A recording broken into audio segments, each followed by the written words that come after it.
Welcome to Cash Talk, the podcast where we delve into the depths of finance, business, and life itself. I'm your host, John Cachia, a multi-award-winning wealth advisor with a passion for empowering ambitious Australians to confidently achieve financial freedom. Hey everyone, before we get started, this is a quick reminder that everything in this podcast is of a general nature and nothing has been tailored to your personal circumstances. So please seek personal financial advice before acting on this information. Welcome back to Cash Talk, and today I'm joined by JK. JK, how are you, mate? Good, mate. How are you? Yeah, not bad. I'm coffeed up. I'm ready to go and eager to speak on the podcast. I'm really enjoying the podcast. For those watching and listening, we've really tried to go deeper in a lot of conversations that we've been having and not be so surface level. I really wanted to make sure that each of you walk away with the way that we think about things, and so that you can apply them, to your life and get insights and really understand how we approach things that might benefit you. And that's been something that I've been really enjoying, and I'm sure you have been as well too. Sure. But I really want to go deep into a topic because everyone else seems to be going really, really deep into this. And this is in regards to AI, particularly into wealth building and investing. Mm-hmm. And so, JK, what's your thoughts about AI, how it's building people's investment strategies and how people are using it? Yeah, well, I think it can be very good, and it is very good, but it can also be very dangerous as well. So when it comes to things, for example, like, being devil's advocate for a particular strategy or something like that, it can be really good in removing emotions from some of the decisions that you're thinking about making. And even just sometimes kind of talking to it and sort of reasoning with it can help you make a better logical, less emotional decision. Mm. But then there's also a lot of things that it doesn't get 100% right, which is, we'll go into a bit of depth on these, but getting that 90% right and not 100% right can be a massive detriment, especially when it comes to your finances. It's huge. Yeah. It's huge. It's the margin for error has to be close to zero for your finances. Yep. And for most people, their finances are very serious. It's a very serious thing, and it should be. And some people don't. Mm-hmm. But 3 degrees off course means you're ending up at a totally different destination. Yeah.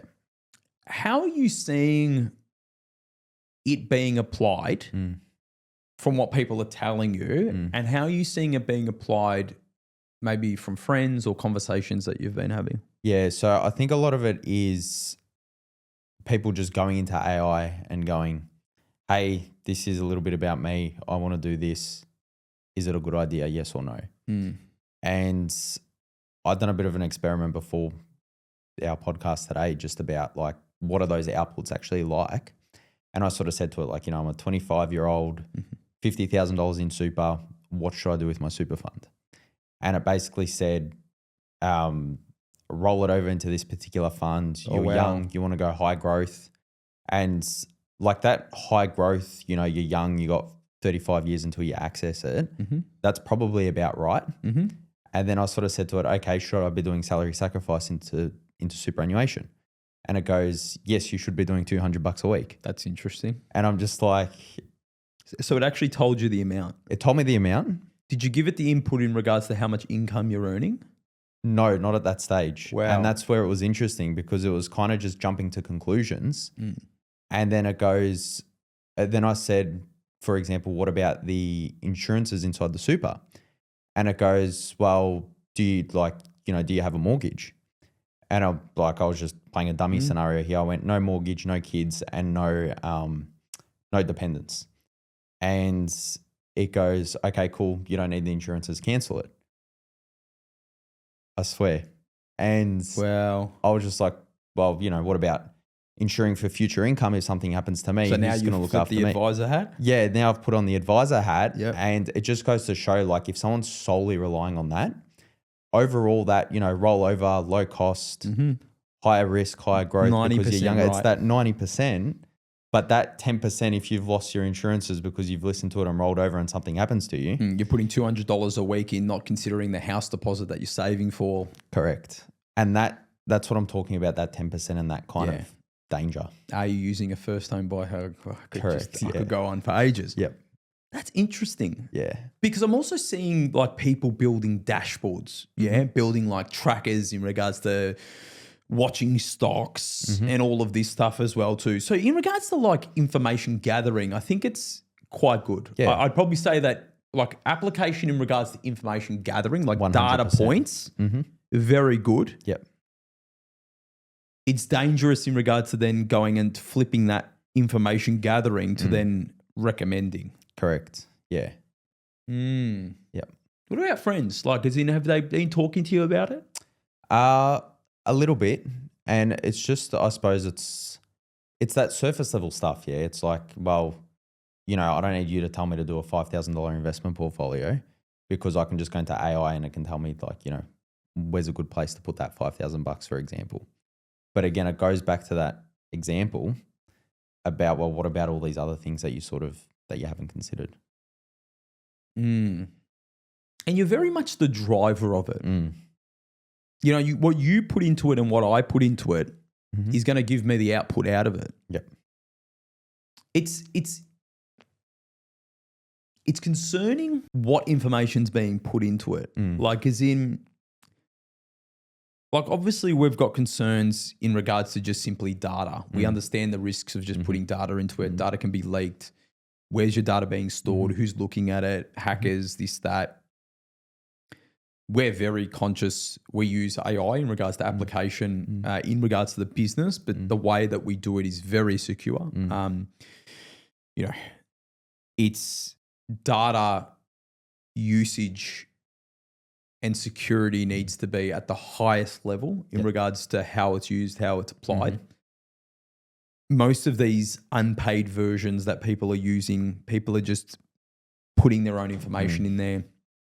Even in regards to some AI is better than other AIs, and have you gone through the process of what that looks like? We have,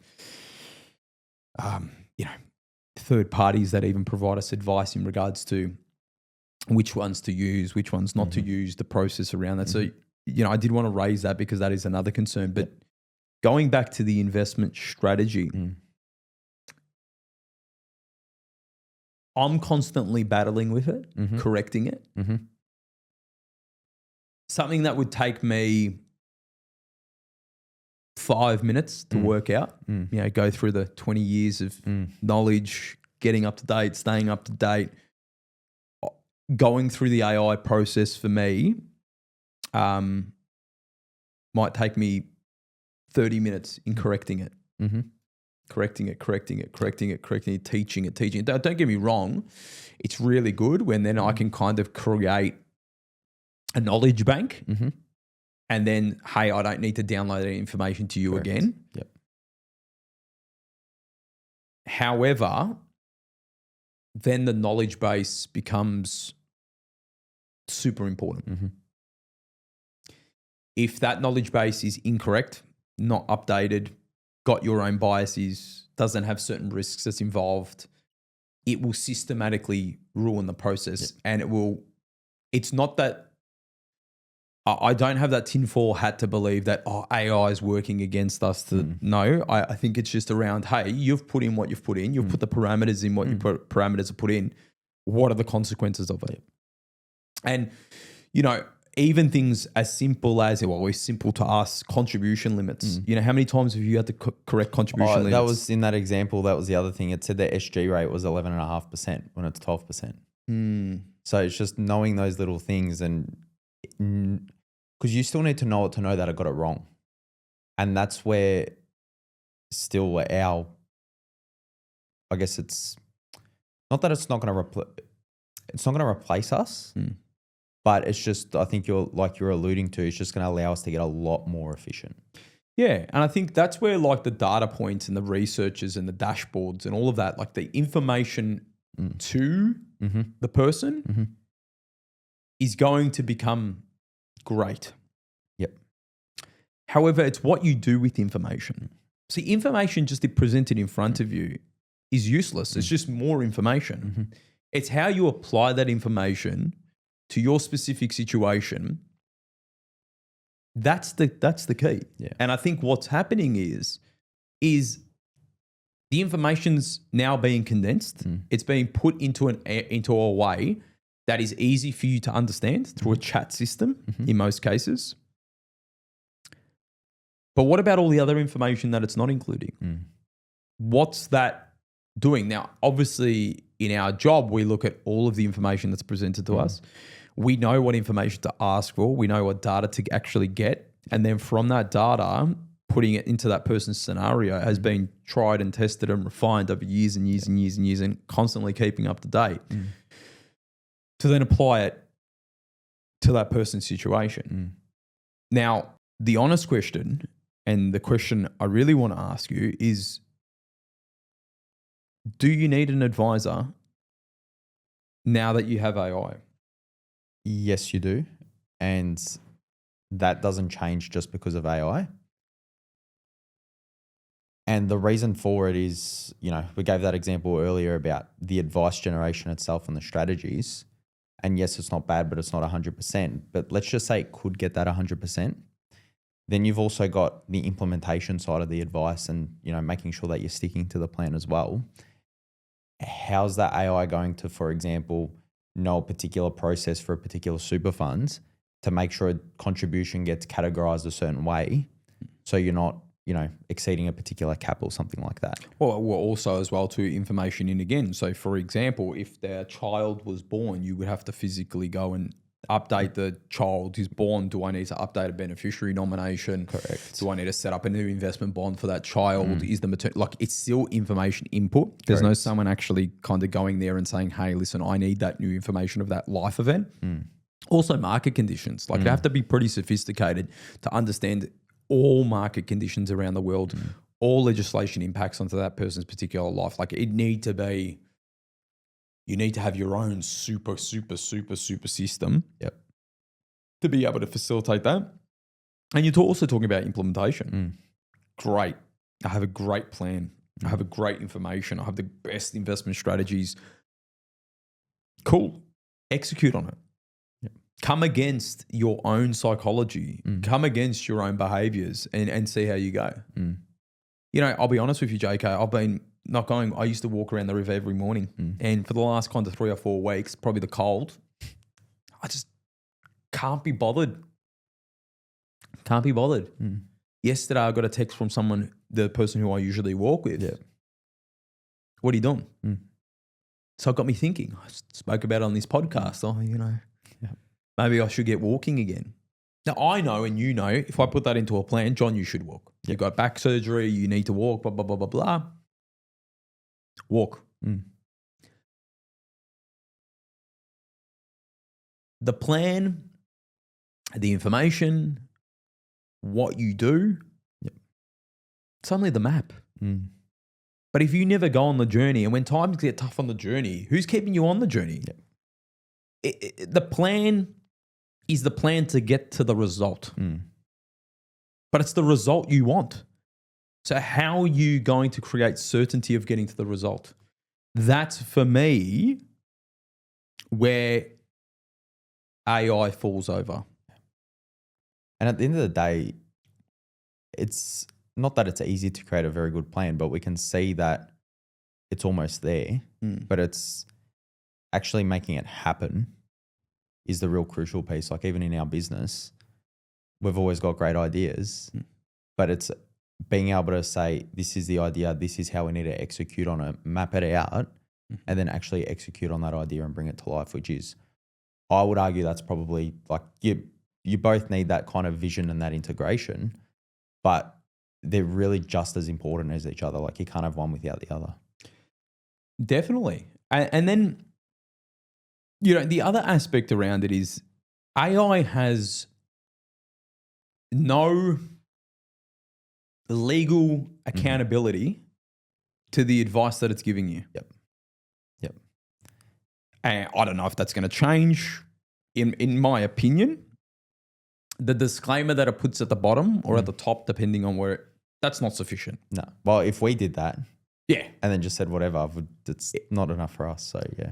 And so when your stuff blows up because you've forgotten a piece of information that is crucial for your financial affairs, who's left holding the bag? Yeah. Mm-hmm. You know, who's left holding the bag? Yeah. Yep. It's driving your financial future or driving your, let's call it your car to where you got to go. Crashes and kills everyone. Yep. And says, sorry. Yeah. Yep. You want someone to be accountable for the actions of what they've told you. Correct. Yeah. And I think it's also the importance of the task you're getting it to undertake. Like, you're relying on it to, you know, at the end of the day, money's, you know, we always talk about money's not the goal, but it's the vehicle to the goal. So it's dictating what you're going to be able to achieve out of your life. You kind of don't want to place that much importance on it. Yes, it's very good, but it's that, like we said earlier, it's that 10% cost of getting it wrong. Like, you know, we're doing some renovations at the moment, and I've been using it to get, like, you know, the colors and, you know, what color should we paint this wall? What color should we, you know, the cabinets in the kitchen be? And it's been really good. And I'm happy to wear the fact that, you know, if our kitchen color's slightly off, then we just deal with it. But if your finances are slightly off, in 10 years' time and you're looking back going, I could have done all these things if I got this decision right, you kind of don't want to rely on AI for that. Yeah, definitely. And I am not against the use of AI. Like, I actually am pro using AI. Recently, I'm working with my accountant on something at the moment. And I went into AI. I said, this is what we're working on. It goes, these are the questions that you should ask your accountant. Now, my accountant knows that I do this. Yeah, but that's okay. Like, he knows flip side, it's the same. The questions I'm asking, some are like, hey, John, not relevant. Some, super irrelevant. That is okay. But at least I've got the gatekeeper of the accountant with the knowledge, with the expertise going that way. So we're getting those too. Like, our clients are asking us questions that are AI generated. We know that.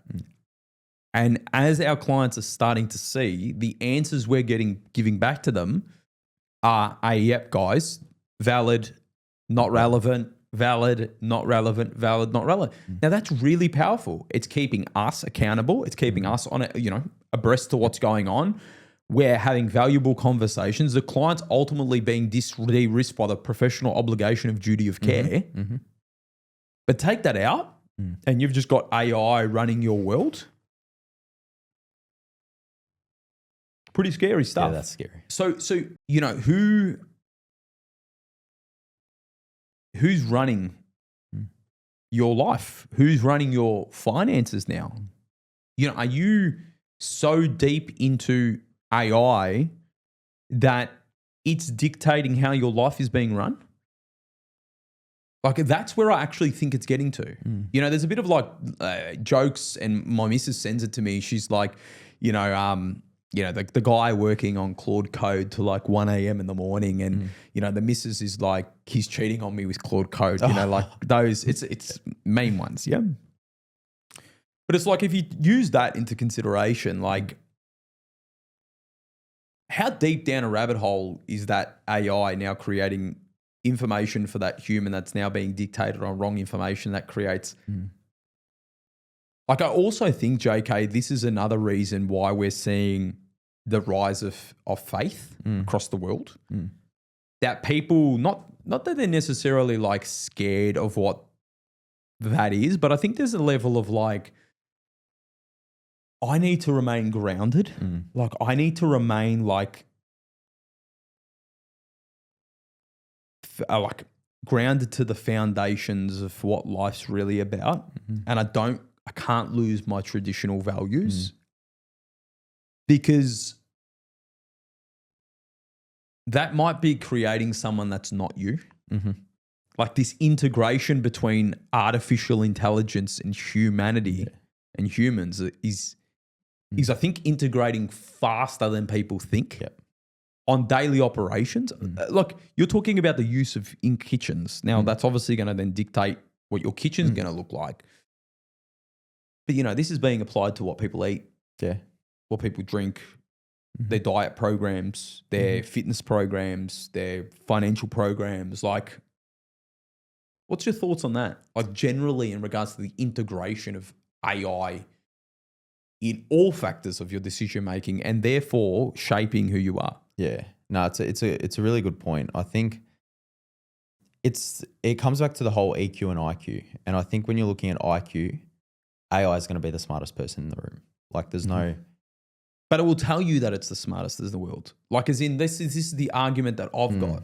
I agree with you. IQ, test scores, blah, blah, blah. Yeah, correct. Very, very good. It will be able to read... I can quote the Bible off this thing in 3 seconds. Correct. It'll tell me exactly. Like, so its memory, its ability to memorize, and its ability to spit out information. Yeah. But that's scary, JK, because it's coming to you as like, I am a higher being.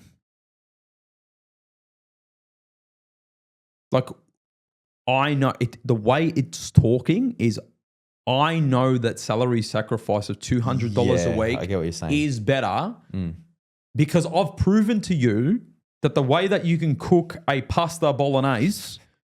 It's the way it comes at you with that confidence. Yeah, I get it. Do you understand? So it's shaping your life on things that are like simple as in, hey, I can do a 3D render of what your barbecue outside's going to look like to now applying to all facets of your life.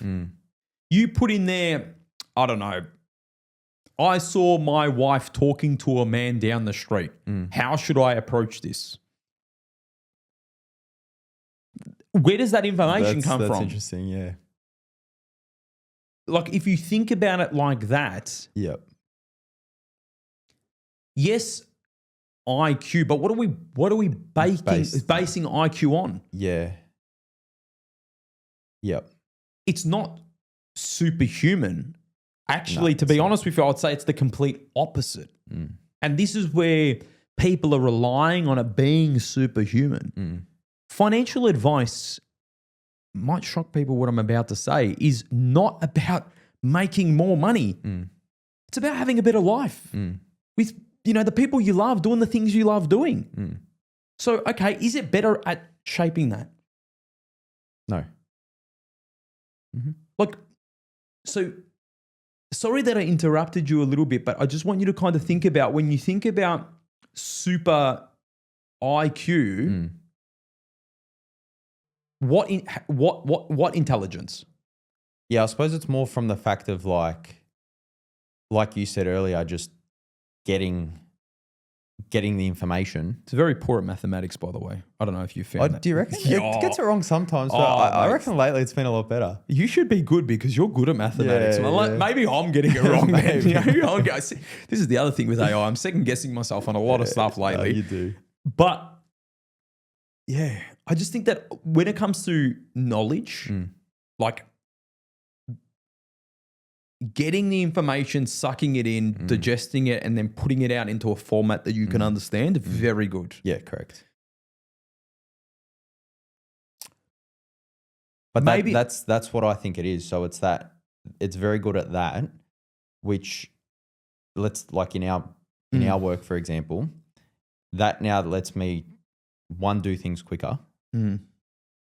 but also two, from a client experience perspective in, writing, for example, a particular email and explaining a certain concept, what that does in terms of client experience is invaluable because it's not like I can never write a certain way or like, yes, I can explain things a certain way, but to be able to craft it word by word to make it easy for a client to digest, if that's a 500-word email, that could take me an hour. I'm now doing this in 10 minutes. But it still needed that input from me to go philosophies of when I'm explaining an investment philosophy concept in an email, I need you to pull this from the philosophies of Jack Bogle and Warren Buffett, not, I don't know, like an active manager or something like that. So you see, it's very good at sourcing information. very good at answering your specific question. Mm-hmm. But what makes us good at humans, and what makes, I think, very smart intellectually intellectual humans is thinking sideways. Yep. It's like, JK, if you ask me a question, if I just answer it, you're going to go, yeah, John's smart. He answered it in a clear way. But isn't John smarter to go, hey, JK, thank you very much for the question. Here's your answer to the question. But sideways.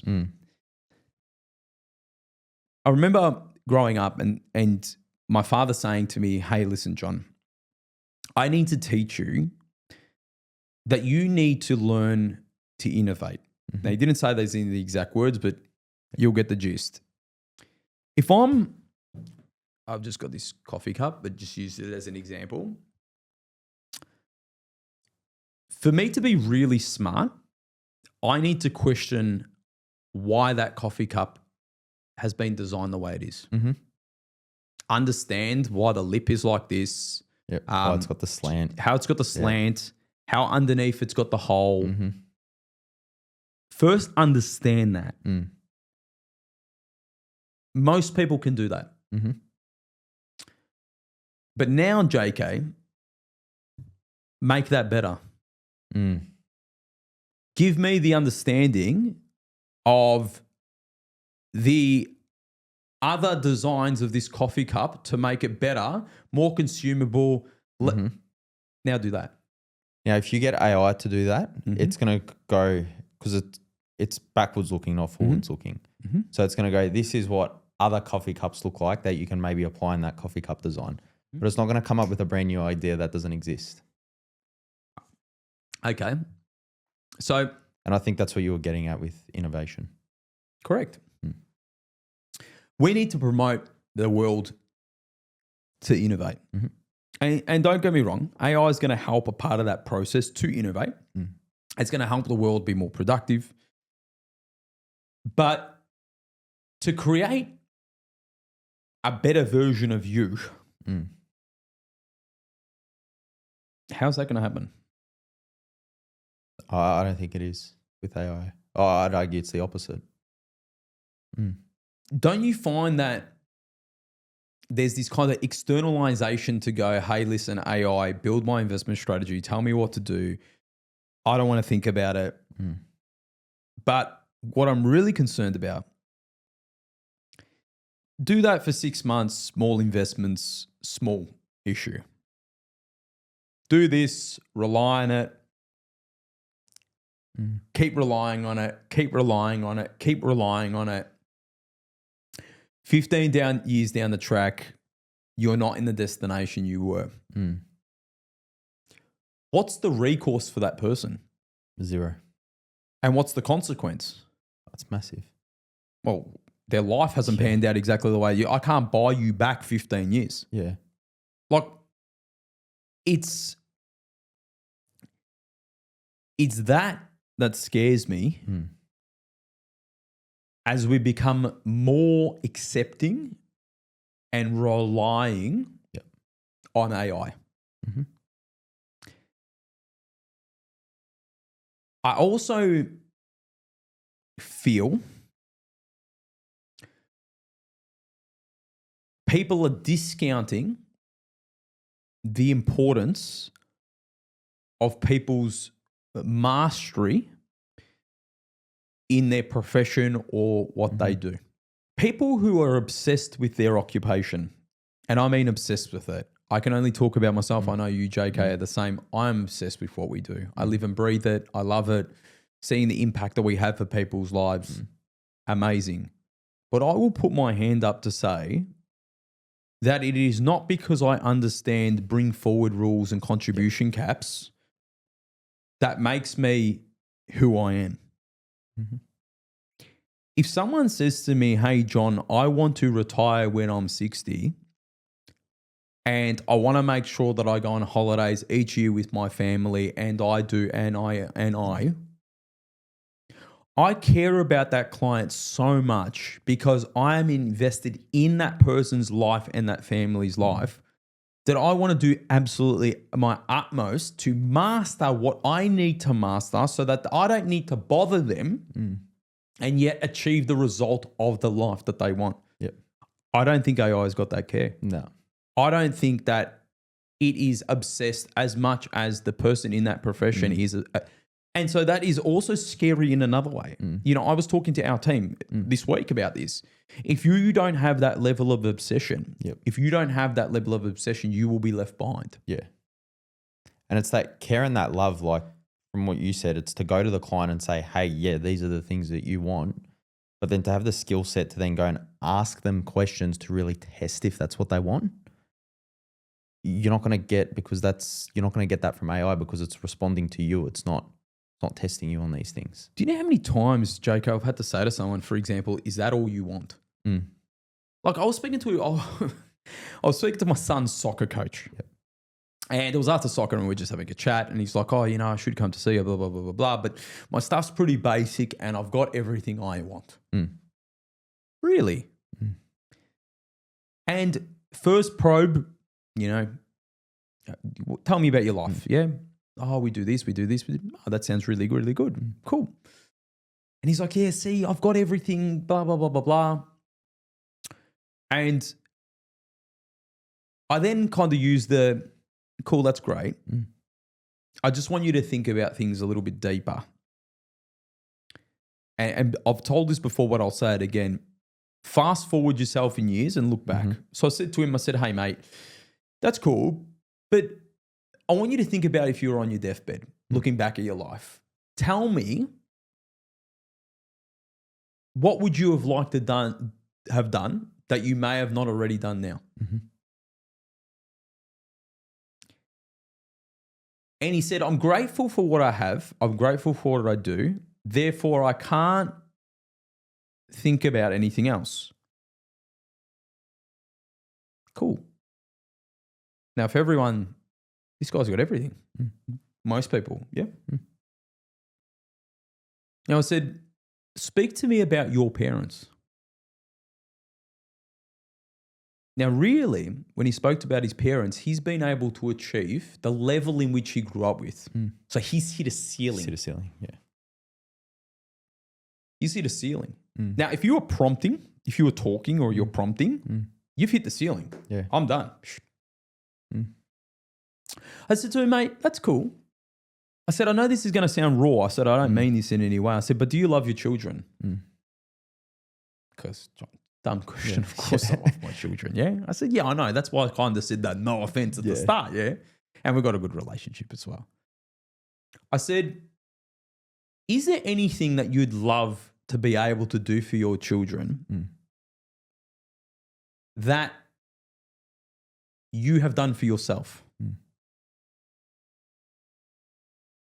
Is there anything you would like to do for your children that you haven't done for yourself? And a lot of parents that get to this position need to think this way. And the first question is like, he actually said, he goes, yeah, actually, light bulb. So you're starting to break through the ceiling. And I said, oh yeah, what's that? He goes, oh, you know, I just wish that we could be in a position to help them to get a property because I know how hard it's going to be for them. Okay, cool. Noted. So already right now we've started to break through. Did I stop there? No. If you know me, I don't stop until I get to where I believe the light bulb really goes. I said, that's cool. I said, but mate, you've succeeded. That's easy. You're going to get to that. And he was like, I said, okay. I said, what happens if you were in a position to teach your children everything you've learnt 10 years earlier than what you learnt it? Now, JK, you were in the car with me this morning, funnily enough. He was in the car with me this morning with my children. Yep.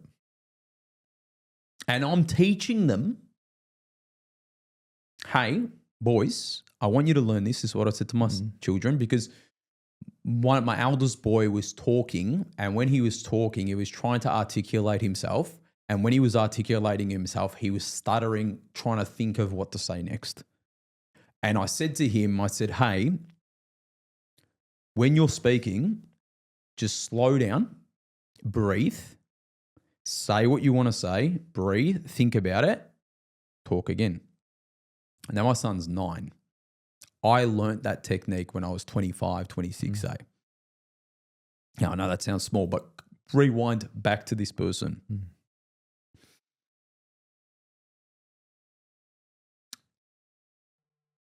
Yeah, I'd love that, but explain to me a little bit more, John, what you're talking about. What happens if you had money in a position where, for example, your son's at soccer and you could get the best soccer coach to teach your child? And the bill for that coach was so insignificant, it felt like buying a box of chips at the canteen. Yep. Now I'm listening. What happens if you were in a position where your daughter really loved business and you could teach her from some of the greatest business minds to teach her how to develop in business?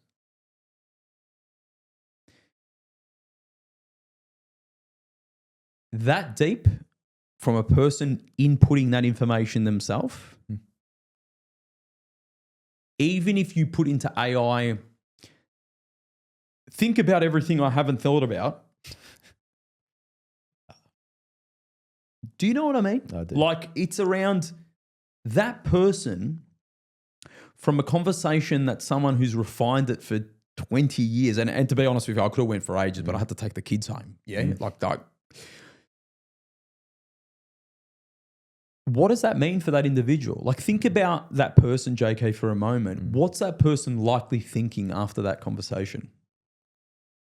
Well, I'm sure that ceiling's probably raised a little bit. And it's like, there's so much more I can give. Well, it's that level of curiosity. Yeah. If we go back to the cup that I was speaking about, all of a sudden we've introduced a new method of thinking about how the cup is being built. And you've also said the cup's not good enough now as well. So, yes, it will be smart at a lot of things. It will develop society in a lot of ways. But both in your life, in your finances, in your investing, the best version of you and the best version of your life is going to be coming from the development of you. Yep. The greatest advisors / coaches are the ones to help you to become the best version of yourself. That's why I'm super proud of what we do at Thriving Wealth. I know you are as well too. You are, for me, Jake, I don't know if I've told you, but for me, that reward of seeing you develop into the person who you're becoming and the person you are now is so rewarding, because even now, not just through clients, but actually even staff and employees and that growth, that's amazing. And for me, it's around not just doing it at this level. I do it at the business level, but it's around how do I do that at the world level? How do I do that on the international stage? Because that is a form of leadership that the world needs. We talk about chaos. We talk about what's going on in the world. The best version of John is the version that's leading people to a better future. I didn't think we were going to go that deep, but we did. And I think this podcast is hopefully a version of helping lead people to a better version of themselves. But JK, thanks for jumping on. I hope you really enjoyed that episode. I know I did. Yeah, that was awesome. But make sure you like and subscribe on all major channels. And if you're liking these podcasts, please share and share these with your friends and family and get the word out there. Thanks, everyone. Thanks, everyone.